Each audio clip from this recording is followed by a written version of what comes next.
La Lega Nazionale Dilettanti Siciliana ha preso la sua decisione. Il Dattilo va in Serie D, mentre per quanto riguarda le retrocessioni va giù solo una squadra, in questo caso l'Alcamo relativamente al girone A. Si salvano Monreale, Cefaledium ed Oratorio Ciro San Giorgio, che così evitano di scendere in promozione e potranno iscriversi senza problemi al prossimo campionato d'eccellenza 2020-2021. Tutto scaturisce in occasione del Consiglio federale dello scorso giovedì e presieduto dal presidente Santino Lopresti. Questa decisione di fatto eviterebbe dei posti vacanti per ogni categoria che avrebbero scatenato una miriade di domande di ripescaggio, ma ai quanto si dice il problema rimane ugualmente e lo spieghiamo meglio. Si vocifera infatti che con i possibili fallimenti di diverse società e le diverse mancate iscrizioni, il quadro della situazione generale potrebbe ulteriormente cambiare. Questo si profila e quindi si profila una ricomposizione dei gironi dilettantistici.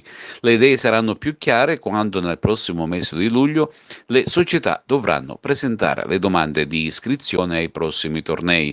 Sulla loro si potrà fare la conta delle società regolarmente iscritte e senza problemi economici. La scorsa stagione si iniziò l'8 luglio con termine ultimo il 19 sempre del mese di luglio.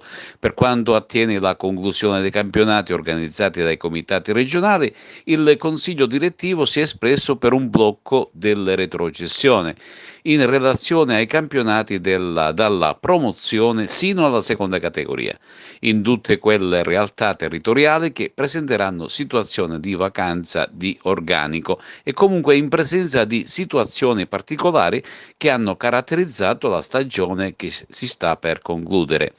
Dette decisioni, lasciate all'autonomia dei singoli comitati regionali, dovranno poi essere ratificate in occasione del prossimo Consiglio federale della FIGC.